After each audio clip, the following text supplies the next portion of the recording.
little baby. Yo, if I look away, just fucking leave it. I'd be nervous. Yo, I had a practice run at this, and it's still not gonna get easier. Yo, welcome to episode 9 of Conversations with Chai. With me, I have somebody who's just, I don't even need to really do an intro, but we have with me the founder of Kolkata Chai, the head of what I look at as like the new brown media wave, right? Like one of my personal idols. And yo, this really mean a lot. I got with me Mr. Ani Hustle. What's Yeah. going on, man? Yeah, I appreciate you doing this so much. Likewise, and like I said off camera, thank you, man. Thank you for the flowers. Thank you for doing this. Bro, I I want to get directly into it. So like one of the flyest tweets. I was flying back from Buffalo, and I saw this tweet, and I mentioned it on a different podcast. I was like, it was I'm gonna butcher it, but it was like, yo, if me, Anik, or Kolkata are not involved, your shit is not valid. And for me, yo, like I love that. Cause I look at you in that like light, but I'm glad to know that you understand your position in this too. Can I clarify that tweet real quick? Clarify. I'm not gonna take it down. I stand by it. Clarify. Just to clarify it, I think I tweeted something like, if you're doing something related to the diaspora culture in New York City, and either myself or Anik Khan or Kolkata Chai are not involved, then it's not valid. And I'm gonna stand on that. I got a lot of heat for that, and I don't care, because I think when it comes to taste and quality and maintaining a certain level of accessibility, I think that we approach it differently. And it's funny you started with that. You got me out here looking crazy, but I stand by it. I think there's a lot of South No. Asian creative stuff happening now that doesn't meet the bar for being excellent. And I think that our people, this, we have to do things that much better, go that much harder, and get it right that many more times, because people are just waiting to be like, nah, that's goofy or that's corny. And all the pop culture that came before us, Mean Girls or whatever, every brown representation in all these different, we've been getting dragged. So if we don't do it right now, I feel like we're doing our culture a disservice. So yeah, Yo, I'ma stand on that it. is one of the most flyest shit. Not like I like want like it's crazy because that's like the level of thinking that like I know you have because I see it everywhere, right? Because I looked at like the first time I saw like Anik do his thing, right? I was like, yo, this doesn't look like some like brown Bengali rapper that made it out of like Queens and like, oh, like, you know what I'm saying? Like, like the stigma that comes with that. That was like even my thinking. But then when I saw it, I'm like, oh no, this shit is insane. Like it doesn't meet my bar for, oh, this is cool for brown people. This meets my bar for this is just fly. Right? Like, bro, just like obviously like just the aesthetics, right? Like the people you're involving, the overlap in where you're throwing, like, yo, having the I'm like gonna butcher it, the Afro punk girls in the music video, right? Having Rubin do his thing. I'm like, yo, this is how it needs to be done, right? Because then other people can look at this product and be like, this is so fly. Everything from the Kolkata chai to like, yo, get rich or chai trying. Like everything I saw looked good. It met my bar for like, yo, this is like, it's not me as like oh, I'm gonna support it because it's brown. I'm gonna support this because it's brown and it's the flyest thing in the world. Yeah, I think you nailed it. I think you have a level of taste and a level of discernment that I think we're trying to develop more of in the culture. And that's not to say that multiple things can't exist, right? You could have, like my brother and I talk about this, there's going to be a ton of new chai companies and spots opening up in the next couple of years, because we're the vanguard of that wave, and now everybody's trying to replicate it or find their own way to do it, and that's dope. That's the point. But I think if you don't do it with a level of taste, or you don't differentiate it and really try to bring everybody into it, we're gonna clown you, and we're gonna make sure that we hold everything in our culture to a high level of taste. No, and yo, I say this like all the time. I'm like, yo, like the reason that we have to take so much care with this, not that everybody can't win, but everybody who's winning has to win because they're at a great level. Exactly. Right? Because they're at a great level. Not because, oh, just because you're brown and like, oh, like let's just do this in the space, right? Nah, you have to like really compete. Cause I think that, and that's like, yo, this is like what really excites me. Cause like I knew that you were like, for me, like really the epitome of this thinking. But as I talk to more people, I'm like, yo, like there are people that are executing at that level. And that's why they're winning now. But we're going to see better and more competitive. And yo, iron sharpen iron. I hope so. Iron Yeah. sharpen iron, right? Like Yeah. I know that like you definitely worry people inside whatever coffee, chai, whatever industry that you're gonna like look at, right? Because it's yo, I have to compete here. Yeah. Yeah, for sure. I mean, I think, I was just thinking about this on the way in. I grew up in a different era. I'm 35. I grew up in an era where you couldn't find Nike Air Forces in stores because they were sold out on the East Coast. I grew up in an era where if you did something, you had to do it at the best level.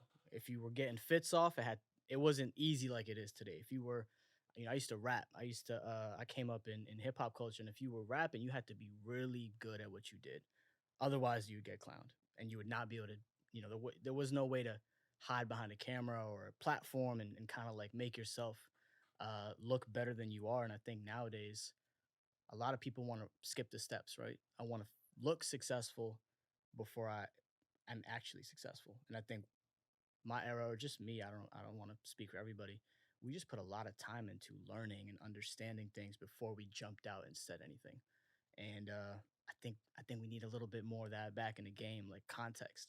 You know what I mean? Like if you're a sneakerhead, like you should know who Tinker Hatfield is. Like you should know about things that came before you because that's going to make you appreciate what you have more and be more innovative because you're just more educated. And I feel like nowadays, we just in a different world of consumption where people want to skip steps. And so anything that I'm affiliated with, we really, really want to learn and understand and educate and appreciate things before we just hop out and do something.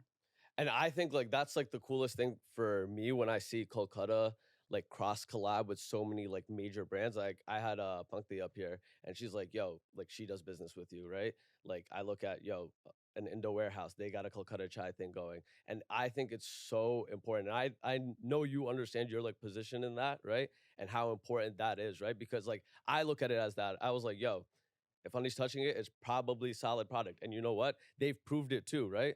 Like Indo is now doing like international, Absolutely. right? Yeah. Shout out But to them. but it's cause like, yo, like we're validating like the right products, right? And again, this is only for me. Like this is what excites me, right? Because I see you doing it, but I hope that people are really watching you because I want to see like more and more people execute at the level that you execute at. If we had a bunch of honey hustles in different industries doing who knows like different things because yo you're a regular guy too, like you have some bandwidth. I know that bandwidth is high, but like there's gonna have to be other people that are pushing this forward, right? So 100%. like that's why I look at you, right? And I'm just like, yo, I know you do it, like, which is like, yo, like foster like those other killers to go out and kill, right? Because it's good for all of us. Yeah, I agree with that for sure. I mean, hands down, I think the only benefit that comes with breaking down the door or being the first one over the hill is to bring people with you, right? I think to your point or to what I was saying earlier, I wish the young people were just taking a little bit more time with the craft so that we feel like confident in bringing them forward. Because to your point, if I'm gonna stamp something, it has to really be at a quality. And so I don't know. I feel like you might be giving me too much credit. I don't. I feel like I'm still at day one in a lot of ways. Like I have a pedigree and I've done some things, Hmm. maybe objectively, maybe, but for me, this is day one in so many ways. I And know. so that is exciting, but it's also like, just hearing you say these things is making me think about how I approach it because I think sometimes it's just intuitive, and for me, I go where I think the energy is genuine or, I work with people that I could tell are dialed in a little bit and could improve, from a little bit more. But honestly, I still feel like I'm learning and doing this for the first time in a lot of ways. No, I know, but that's what makes it exciting, right? Because like I know what and that's what I always tell people when they come up here, right? Is I know the projection because I got the projection from you. I don't know if you remember, I interviewed for you. Yeah, I remember. I Yeah, interviewed yeah, for yeah. you. For I the interviewed for you, and you told me your vision of Kolkata. And I don't want to say it on like if you want to release what that vision was, right? Like I'll let you. But you said your vision, and I was like, yo, he's the type of person because of that attitude right there. He's like going to do it, right? Yeah, And it's like that's the real projection for me, and that's what gets me excited about like being able to talk to like you because I see like you're like just time away from whatever the goal is, right? So I know you approach it with like, hey, this is day one, and again because you're like so in like in the weeds like working, yeah, you're not looking at like yo, this is a big move, right? But I know in in the scope of what you're trying to Yeah, do, it's hey, this is day one. it's funny you say that because I think for me, since we opened Nolita back in May, it's only been now what 4, 5, 6 months. I can't keep track, but I think Nolita was actually a huge turning point for me personally. I've talked to some of my really like intimate close friends about this, and probably never shared it publicly, but Nolita and the months and the weeks that came after that was the first time that I felt like we have finally built something that couldn't be taken away from us. And now it was only just a matter of when and not if, to your point, right? Like, even before that, my brother and I have always been like, do we have something? Do we not? Is it going to last? Is it not? How hard do we have to go? How much, money do we have left to do it? Like, pushing ourselves. And Nolita was the first time where I was like, oh, damn, like we've actually built something generational already. KCC is legendary in New York already. And that's with due respect to everything that's been a part of New York culture. But I think we've already established something. So now that gave me the confidence to be like, wow, that phase one of my life of is this gonna work is over. Now it's about let's make it work and let's dial it up and really turn it into something national, international, however we want to go about it. But keeping it a buck, even leading up to all of that in the last like 12 months, I was still like, man, I don't even know if anyone cares about this. Like, I don't even know if this is a Do thing. you Like, really feel that? straight Do up, you man, really feel that? because the bar moves, right? You go from doing, I don't know, 50 grand a month in sales, you're like, wow, okay, dope. But then you do 100 grand a month and it don't feel different because your bills are more, your expectations are higher, and so you're never really recalibrating yourself in that moment until I think opening night, what 1,200 people, Hussein came through after, and all the stuff that's happened after, and now I'm like, oh, okay, this is here to stay. It's up to us to nurture it and do it the right way. Bro, it's a thing. It's Like a I know thing. it's a It's a thing. thing. It's a It, thing. and it's a thing in the way that like yo, an Ame or a Kith that started off like local New York, right? Just blew the fuck up, right? Yeah. Because New York stamps culture, Yeah. right? So Absolutely. like if you could really cut it here, doing anything culturally, then you have a real product. And I know the strategy is cool too, right? Because you also have a booming DTC business, right? So you're testing the market. Like the game plan is so elite. Like I'm such an observer, right? That I just like look at that and I'm like, this is the most genius thing happening live, and I want people to like see it. Cause like everybody, once this is a thing, is gonna be like, oh, like I always knew that that was gonna be a Right. thing, right? Right. Cause I'm sure you even see it now, right? Like, Yeah, but I love it. That's the whole point. yeah, Everyone's yeah. supposed to feel a part of this, right? I think that's the other thing about building things in the culture that can go outside the culture is can you keep it accessible, but also can it be something? I tell my team this all the time from a marketing standpoint. We got to give permission to people outside of the company to make it feel like it's theirs, right? That's deep. I think brands that do that, they get it right. Meaning an ALD, for example, you could wear that however you want. So now you put your own little drip on ALD hoodie or whatever it is, and now you feel like it makes you better. It's part of your story. And I think with food and with beverage, people have so much cultural context of they grew up drinking chai or they had this, their grandmother made it this way, whatever. There's different ways that we can make it feel like, okay, this is just part of that story that's being extended to today's world. And I think that, to your point, people are gonna be like, oh, I always knew they gonna blow up. Like, okay, that's dope. Make it feel like it's yours. I don't ever want it to feel like exclusive in that sense. But that's again, I think that's even that is what makes Kolkata so fly, because you're not just you've like built community.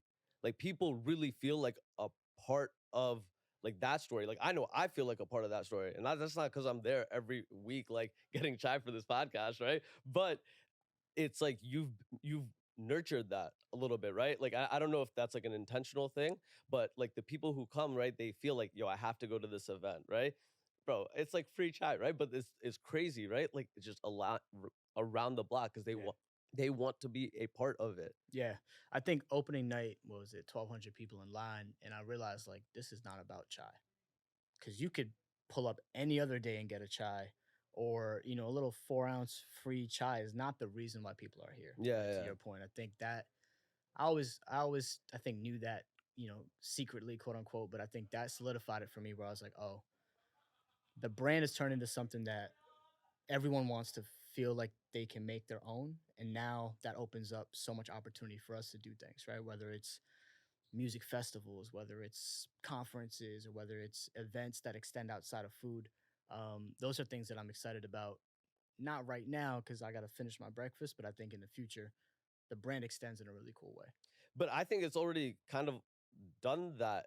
I think, right? Like where the Low key, cultural yeah, aspect, like the product, of course, fire and is always going to get better. But what it is like culturally, right? And what it is as like a movement, because I would say, and I'm sure you may not like look at it this way. I would say seeing that is probably an inspiration to many to like be a part. I think it's bigger than just Kolkata Chai, right? I think like what it represents and what like again like I think you represent and that to me even is the movement of an entire space, right? An entire community.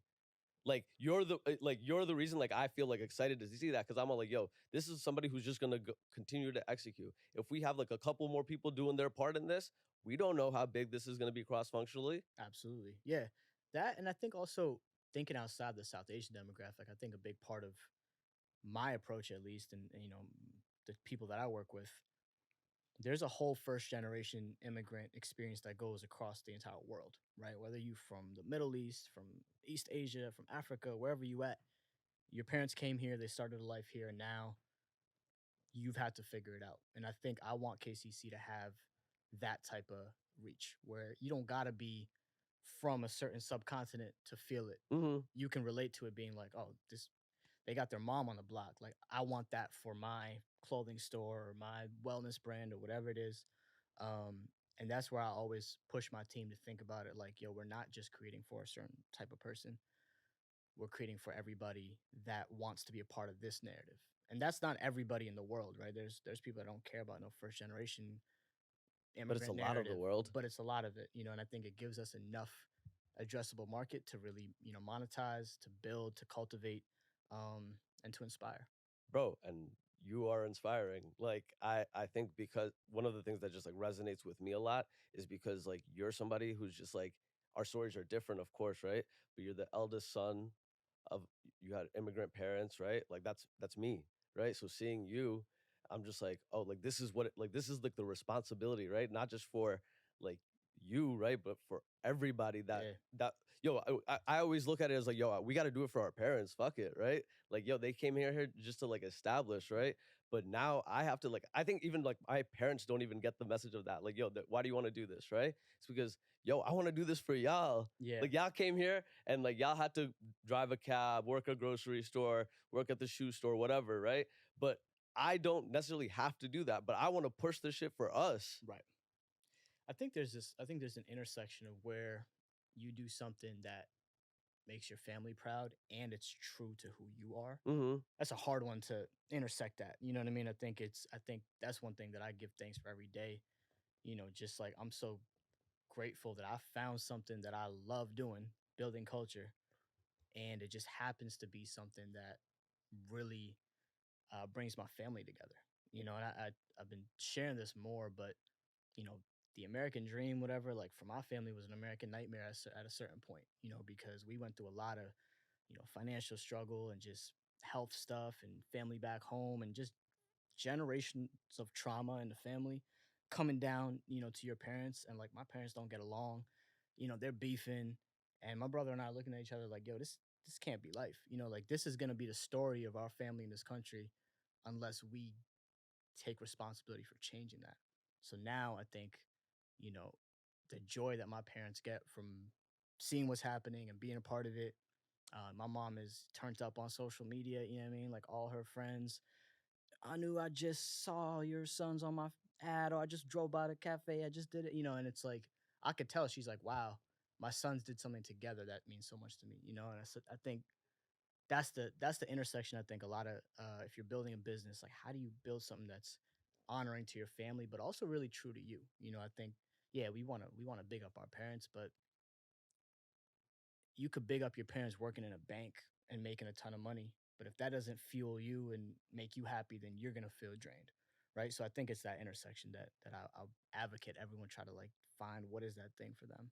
Well, I think that's what makes it like super cool. I'm sure for you, right? Which is the fact that like, yo, you love, and you can see it. You love doing this shit too.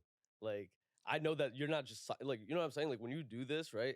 It's for everybody else. It's hard work, and I'm sure for you, it's hard work. But I know you just like enjoy the hustle, right? Yeah, Like I you mean, enjoy that pace, right? And of course, for how fulfilling it is to you, your family, the community. Of course, like that's a part, but you also just enjoy it, right? I think to a fault, I think I love the game. Like that's a gift and a curse. Like I grew up, you know what I mean, around bunch of hustlers. I grew up in a situation where I was like, oh no, that's what I'm trying to do. I'm trying to get my Jordan 11s. I'm trying to whip, a Benz, whatever it is. I want this on my wrist. And it started material, then it turned into something more substantial. But I grew up always feeling like I didn't have enough or have things that would make me feel important, right? I think a lot of kids grow up that way. And I realized at some point that, yeah, the material things are fine or whatever, but it's really like making the impact on people. That's the game that I love the most, right? So you think about ball players that, like LeBron, like why is LeBron still playing? He don't need money. He don't need a chip. He got a family. He's already accomplished everything he can in the sport, but he just genuinely loves the game, right? And I think that not everybody has that. Right? You think about why this NBA player came out the draft and didn't do nothing. They didn't love the game, straight up. But I think the downside of loving the game is, it's hard to kind of be present in the things that today's world requires. Building relationships romantically or personally, like being there for your people when like my friends got married and stuff this summer. I was like, yo, don't invite me. No offense. I'm not gonna be able to make it. Like, I hate to say that, but I can't come. I'm doing this or I'm here. Like, unfortunately, I won't be there. So that I love the game thing. I'm just trying to illustrate that it has a downside and I'm still trying to find that balance. But I think that because I like feel that too. Like now more so, I'm 27, right? I'm like looking at it. I'm all like, but that is kind of like the sacrifice that it takes, For right? sure. To really like to real because I think like when I talk about it with people, I don't think that they really understand. When I say like, yo, I gotta go like crazy the next 5 years, like they don't understand what that like is really going to demand of like me, Right. right? Because I'm like, yo, like I don't like for what I envision like myself to be and what I want to do, like I just have to go at it, right? And it's not even in a way like, oh, I have to like this need of like something, but it's like, yo, I love this. Like Right. this is the most energizing thing in the world to me, right? To build, right? It's like that get it out the trunk like thing, right? Like, yo, like I'm gonna go out and like go get it. And I think it's like an age thing too. Like it always starts off, I think, like a little material and a little bit of like ego, right? Like, oh, I need this, right? But now I think like, yo, the most like heartfelt things are like the people who are like, yo, we like love what you're doing or we seen what you're doing. Right. And that to me is more validating or like, cause then it's like not about like the ego, like, oh, I feel good when they say that. But it's like, oh no, they validating like my work, like the thing Exactly. that I do every Yeah. day in and day out. Yeah. That's a great point, man. I could go all day on this. I think one thing that I wish more young entrepreneurs had, and also people kind of across the spectrum, is this idea of like servant leadership.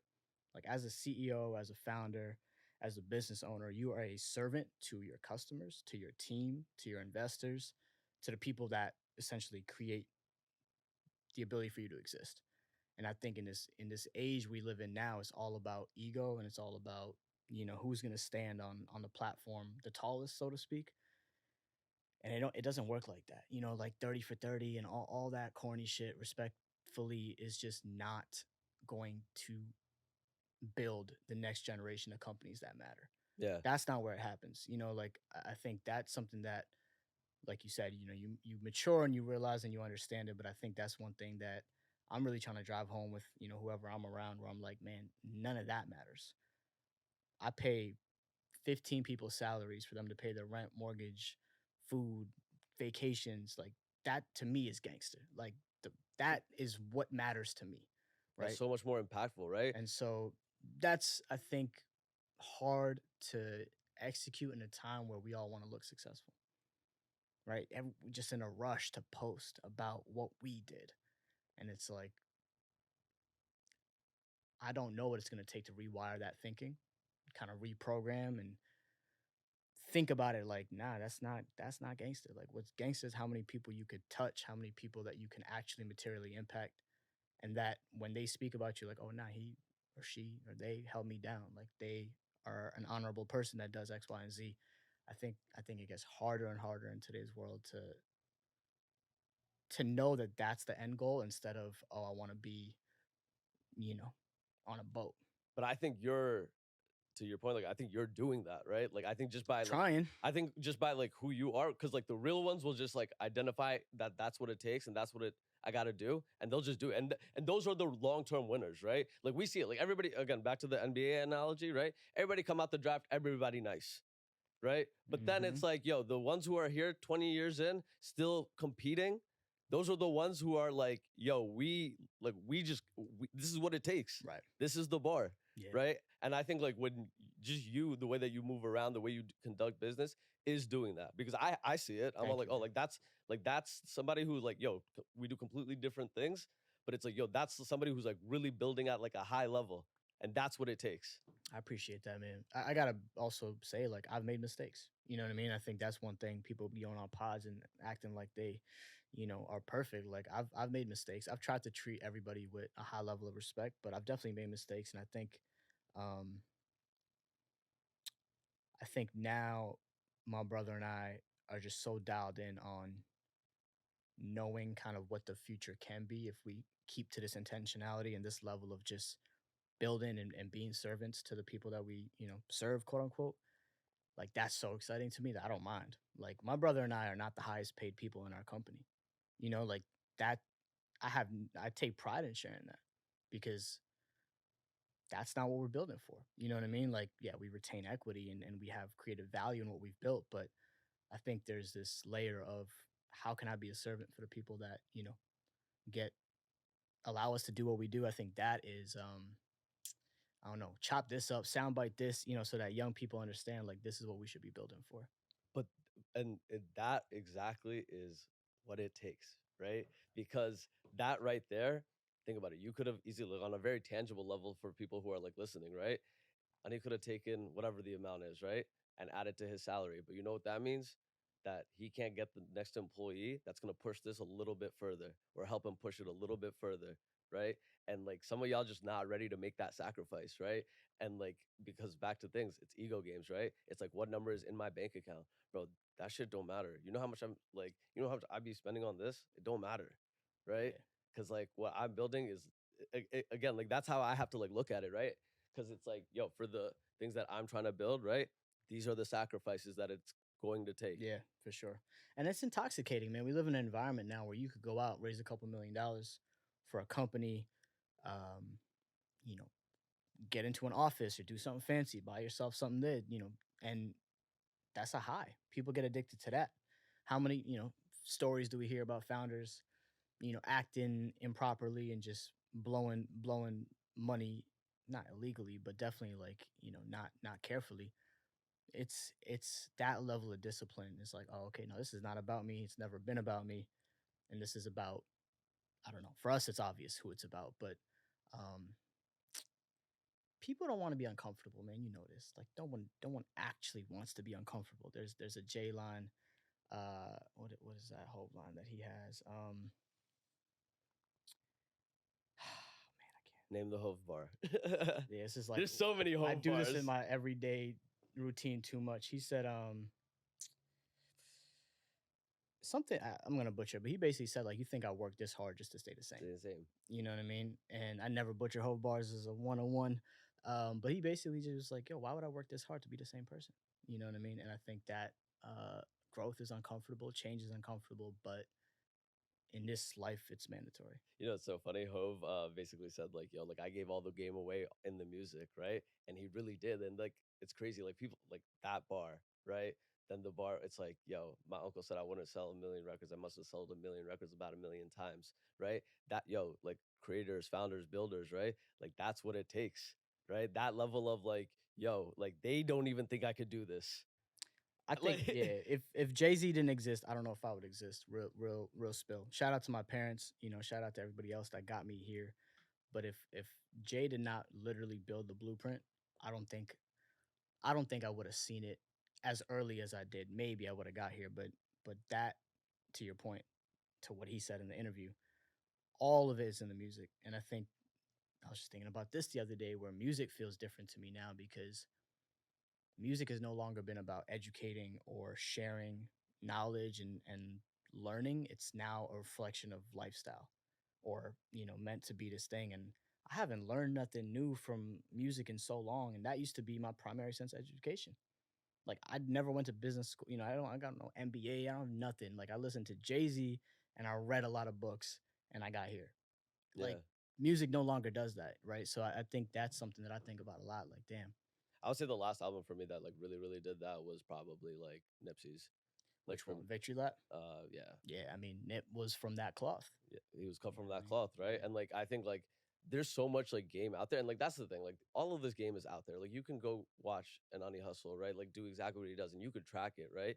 But it really just comes down to like y'all just got to do it, right? And like that's what like I think like we don't like really understand, and like really like I would say like our whole generation, right? Where it's like we don't really understand like what that actually takes. Why do you think that is? We're such in like just like relative of like the culture, right? Like we're such in like a oh look at me Instagram, social media, right? We're all super connected, so we all have mad opinions coming at us, so we gotta look fly, right?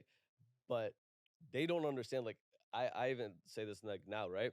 Yo, y'all think this is fun. I come on a podcast and like talk to like really cool people, right? Like y'all think this is fun. Y'all don't know like the real blood, sweat, equity that I have to put in and like really grind through to even put this out, right? But again, people just care about like, yo, this shit it looks fly, right? And this is what I want to do. And those are the people that again, back to our point, don't last. Yeah.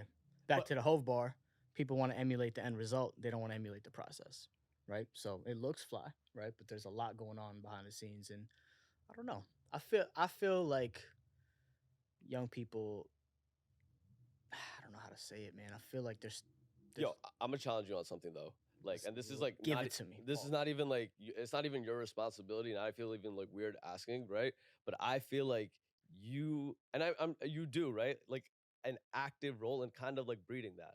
Like maybe you can't, right? But I think like, and I'm sure you do. Right? I'm sure behind the scenes, like you're throwing game to people, right? But like you have that like level of like yo, people like really listen to you. Like anybody I talk to that like knows you, they say like stand up guy, real good business, right? Like they absolutely validate the character, right? And when you're somebody like that, any type of game completely changes their like perspective. And I know you do, right? You wouldn't even do this unless you were like that type of person, I've right? been trying to find a camera person that's gonna follow me around 5 days a week, and we can just put this on tape. I can't find nobody trying to work like that, bro. Yo, somebody DM Ani right now Yeah, because yo, please. Where this we at? job might retire you.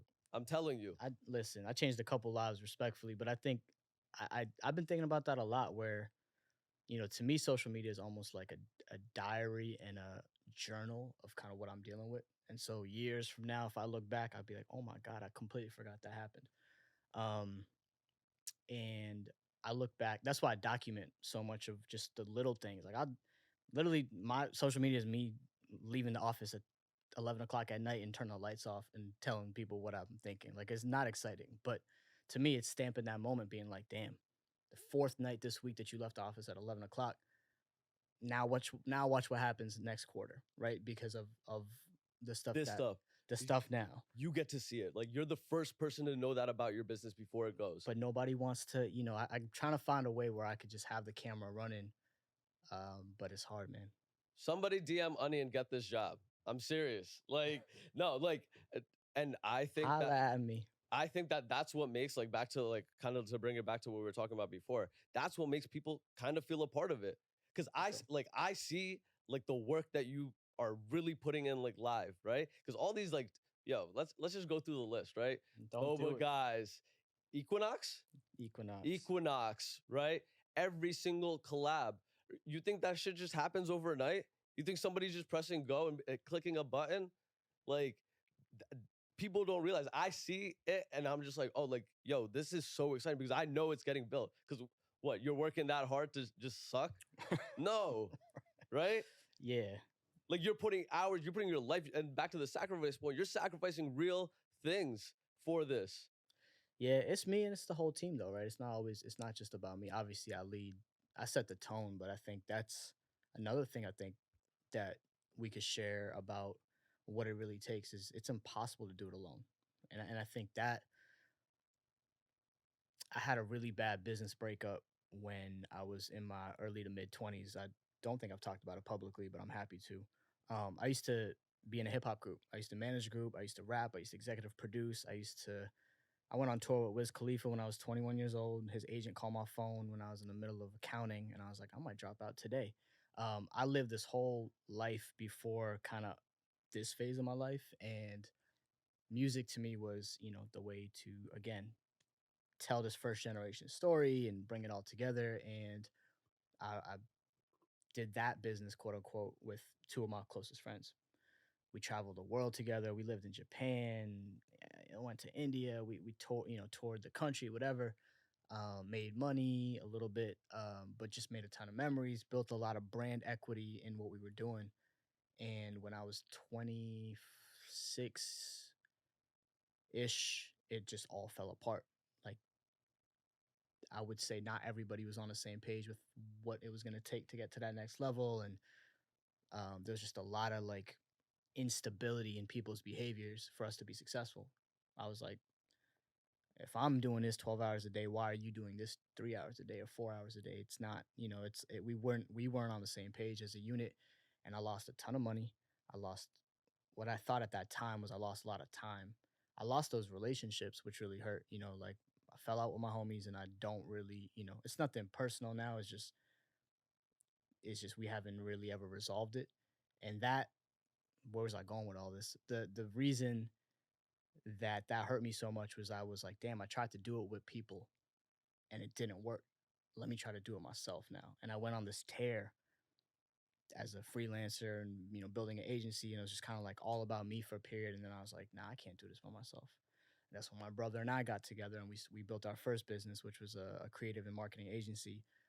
And even that was tough because my brother was really young and he wasn't putting up the type of numbers that he needed to, and him and I would clash. And I was like, damn, I just do it myself. And then I think with this experience with Kolkata Chai, I think him and I have been on the same page for so long, and we're super communicative about what has to happen.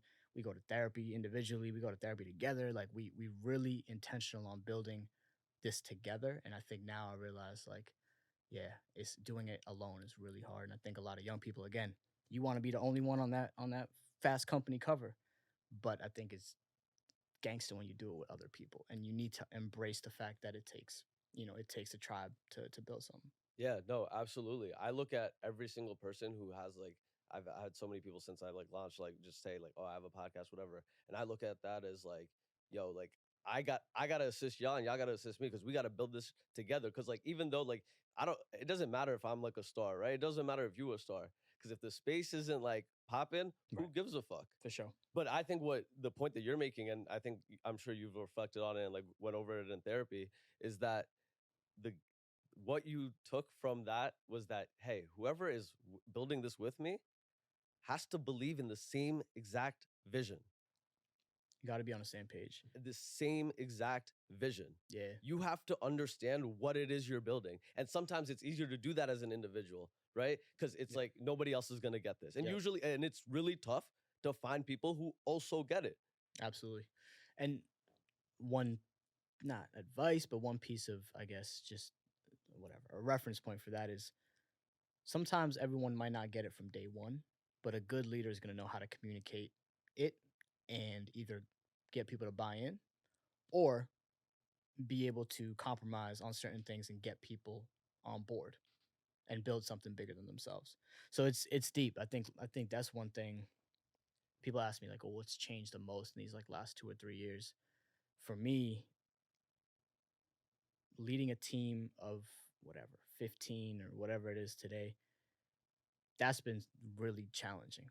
Like going from a de facto leader to actually being a front facing CEO with investor meetings and like Employees, keeping the people's team lives. happy and working with advisors and obviously doing things at a higher level. That's been my biggest transition is I can't really do something because I think it's the right thing to do all the time. Sometimes I need to push my agenda through for sure. But a lot of times it's about how do I get consensus on something that I want to do, or how do I communicate this is going bad. Here's what y'all need to prepare for as a team. Um, that's uncomfortable too, right? So I think that is something that I've had to grow a ton on. Is like, man, this ain't about.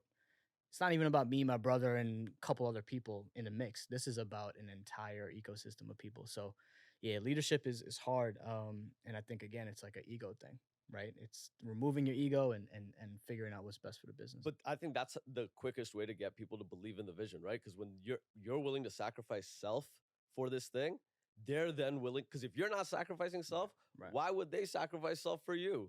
But a lot of times people don't care if you sacrifice self. I mean, think about I don't know. Think about like a I'm not going to say any names, the big coffee chain that exists in the country, right? Or any kind of big major chain. You walk in there, sometimes the employees are like, "Hello, Hmm. I don't get," you know what I mean? Like, I hate being here. Now that founder sacrificed at one point. Like they built something really big, but it didn't translate or doesn't isn't definable in the behavior of what's happening every day on the ground. So I say that to say that the sacrifice that I think it goes unsaid, but it's also how do you build a culture Hmm. of appreciation and presence, right, in the team as you get bigger. One, like we got two cafes as nothing, and we've had to fire people because they were not on the same page with understanding like, yo, I have to be happy to be here. This is not just a job. I mean, it is probably just a job for a lot of people, but this is something that matters for whatever reason that they have to find it matters to them. Either I buy into the vision or I understand that this is something bigger than me. And to your point, not everyone's on that page. But I think when you eventually start dealing with teams that are a little bit bigger, like kind of like yours, even like bro, it's a big deal. Like if you handle like even 5 employees, right? But like you have what 15? Somewhere around there. Yeah. Yeah. So right. So like managing those people, you're managing like people's lives, but you're also like not everyone has to be like LeBron for this team too, Right. right? Because some people are just gonna be like, yo, I'm sitting at the end of the bench. I put up a layup here and there, right? And that's it, right? But you are going to find those people, your brother, right? That is like, yo, that's D Wade. Like he cares just as much about winning this chip because it means a lot to us. Right. So not everybody has to Right. play Right. that role. And role players are important too, to your point, Of right? course, Like right? sometimes you need somebody just to quick 15 points. Whatever. That might be fire, but Yeah, if quick you get yo, yeah. if you and listen, you probably quick are getting 15 from your role players, right? quick Because that's why this is 6. building, right? Right, Like, right. Well, definitely that, but yeah, I take a quick 8, you know what I mean? A block yeah. here and there, but yeah, to your point, I think everybody needs to feel like that they have a position and they have a role, and I think that goes back to leadership where, you might have like I work with a lot of young people, a lot of times like people come to me their first job out of college or whatever it is, wherever they're at, and I'm like, I can show you what has to be done, but at some point you're going to have to do it and you have to do it really well. And if you can't do it well, then you have to move on. Like there's like this level of it's a balance of humanity and execution. I think that's really challenging, but yeah. And again, those are skills that you have. It's all part of like again taking the stairs, right? Like this is all part of the game for whatever you're trying to build. Because that's those problems are not going to just diminish with scale, Yeah. right? They're just going to multiply with scale, right? Ani, I do this thing where I ask people up like near the end of the pod. I ask them to call their shot. It's like my version of like manifesting, Okay. right? But I ask people to call their shot, whatever you feel comfortable sharing, whatever timeline, right? But I'm gonna ask you right now, Ani Hustle, call your shot. What hold on, I need more context. What Call your shot for whatever the business Oh, I'm for just putting you, something out there that I want to happen. something Oh, you're gonna make happen. Not I want to happen. I know you. got you. Okay, I see what I you're know saying. you, right? Like it's not gonna. Oh, I hope this happens. I know you're gonna do it too. Man, I'm gonna pay my pop's mortgage off in 24 months. It's That fire. that's I think what's on my mind right now. Yeah. And we're gonna build $100 million business, but that is Yo, the afterthought too, that's yo. that's a little different. But yeah, those are the two things I'm focused on. Yeah, Ani, I want to say, I think we're like wrapping up. I want to say thank you so much. I'm sure you've already gotten like how much I like respect you, but like, yo, thank you for like everything that you're doing. Thank you for making me somebody who was like not the biggest fan of being brown because I didn't think it was cool, right? And I like looked to hip hop to like cover me, right? But like to see something and be like, yo, that's cool, right? That's brown and that's cool because like it made me love this part of this culture. This made me love my culture, right? In a way that like, yo, my parents tried to instill that in me, and I'm sure they did like a great job at that, and they did. But at the same time, always wanted to feel like it was cool, and like you were the first person that made me go like, oh, this is cool. Like we could do it. Like I'm not just like here by myself, right? Like there's a That's bunch of us, crazy. and we cool as fuck, right? And like, yo, for everybody listening, like, yo, we could be like, we could do this. Like we have an Unny Hustle on our team, right? Like, Thank you, yo, man. Thank you for the flowers. Like I said, you're building a platform. You're taking your time and you're doing your craft and you're improving. And I appreciate you for that. yo, thank you so much, honey. I Thank you. appreciate it. Cheers.